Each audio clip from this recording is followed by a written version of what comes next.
estão vendo aí que a ecologia, ela estuda essa interação dos seres vivos com o meio ambiente, o meio aonde a gente vive.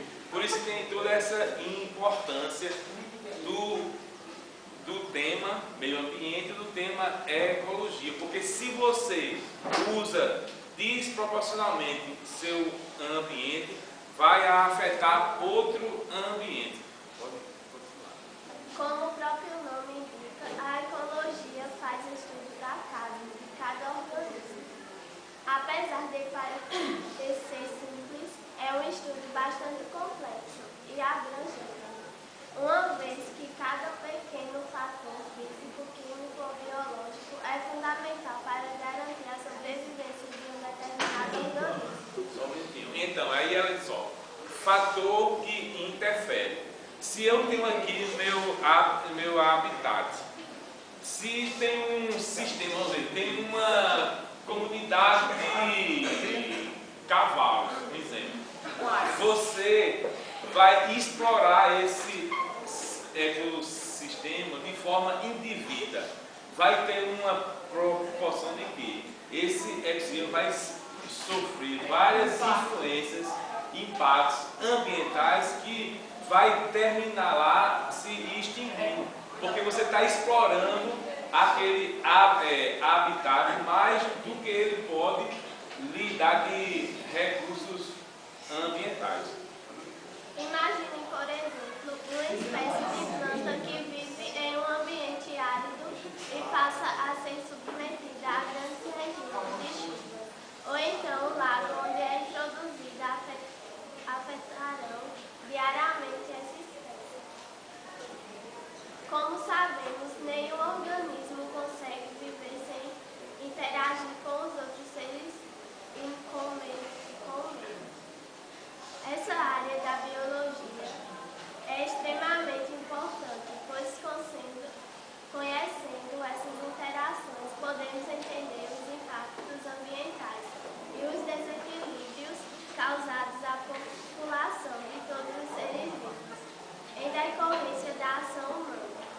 Esse estudo possibilita, por exemplo, a elaboração de planos de preservação e a criação de medidas que diminuem o impacto da nossa experiência para as próximas gerações.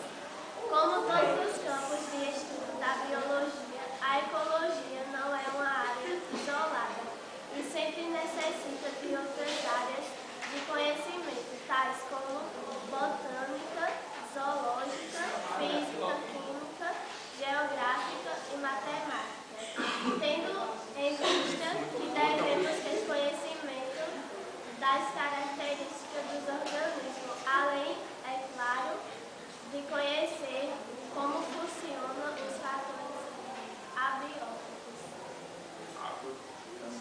tais como a água. E então, pessoal, obrigado aí, pessoal. A gente, para viver, a gente não vive só no mundo. A gente tem que depender de outras pessoas, de outros animais. Você vê que o ciclo ecológico vai depender de uma série de coisas. Para a gente viver, a gente precisa nos alimentar, não é isso? Para a gente precisa se alimentar com fruta, verdura, carne. Tudo isso tem uma cadeia alimentar. As plantas também precisam de alimento para sobreviver. Os animais também. Por isso que a gente vive numa cadeia alimentar, cada um dentro do seu espaço, para a gente poder sobreviver. Se esse espaço for atacado, vamos dizer assim, por outros organismos, esse espaço vai ficar comprometido, porque a gente não vai ter mais essa amplitude de estar sobrevivendo, porque a gente sempre precisa do outro para sobreviver. A gente, ser humano, e os animais, tanto plantas como animais de um modo geral. Por isso que a cadeia alimentar na área da ecologia é muito importante, porque é uma sequência. Você vai depender do fator primário, terciário e fator secundário, que é você. Você tem que se alimentar para sobreviver. Então, com isso, a gente tem que ver, temos que preservar nosso ambiente onde a gente vive, de forma consciente, de forma correta, para a gente não ter essas dificuldades nas futuras gerações, tá entendendo? Você tem que preservar seu meio ambiente, não desmatar, usar todo o recurso florestal que existe dentro da natureza animal de forma racional. Isso é muito importante. Se hoje você precisa de uma galinha, para que você matar 3, 4? Que ali pode fazer falta a você futuramente.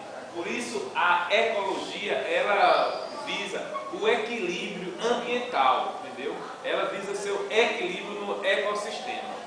Isso é muito importante para vocês. Alguém tem alguma pergunta a fazer? Você tem uma pergunta?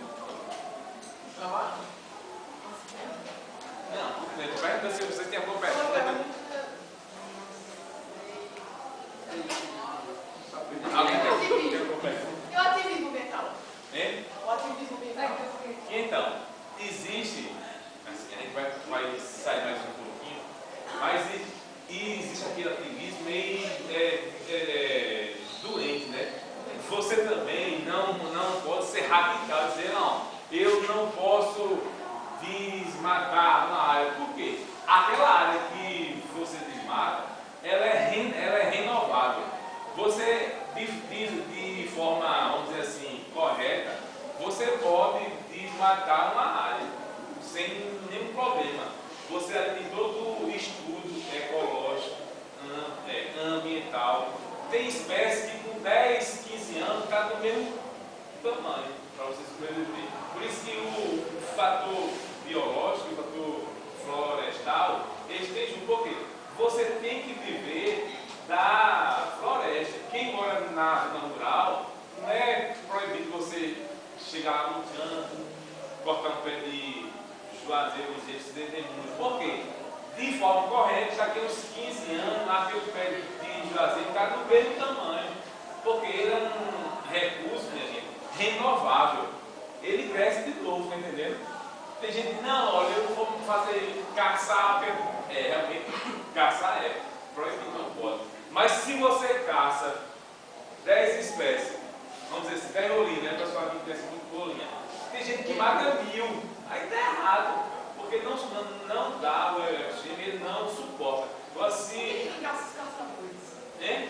Quem que caça os caçadores? Não, os caçadores não é proibido caçar, Mas prende quem os órgãos ambientais Para no caso estão dos aí caçadores. para punir quem caça, de forma regular.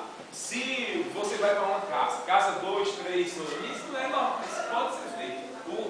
O grande problema é você caçar 1000, 500, aí é que está. Porque se você for mandar 10, 12, elas sobrevivem naturalmente sem nenhum impacto, entendendo? Por isso tem esses ativistas, não pode tirar uma árvore e matar o mundo. Isso não existe. De forma correta, você pode usar muito bem todo o recurso florestal e a natureza nos proporciona. Entendeu? Agora tem que ter alguns estudos de impacto, todo estudo é ecológico, entendeu? Isso é. Pessoas que desmatam os caras. São os contrários. Pode ser. E aí, pessoal, tem mais alguma pergunta a vocês? Não. Deu tudo certo aí? Ó, pessoal, nós aqui também temos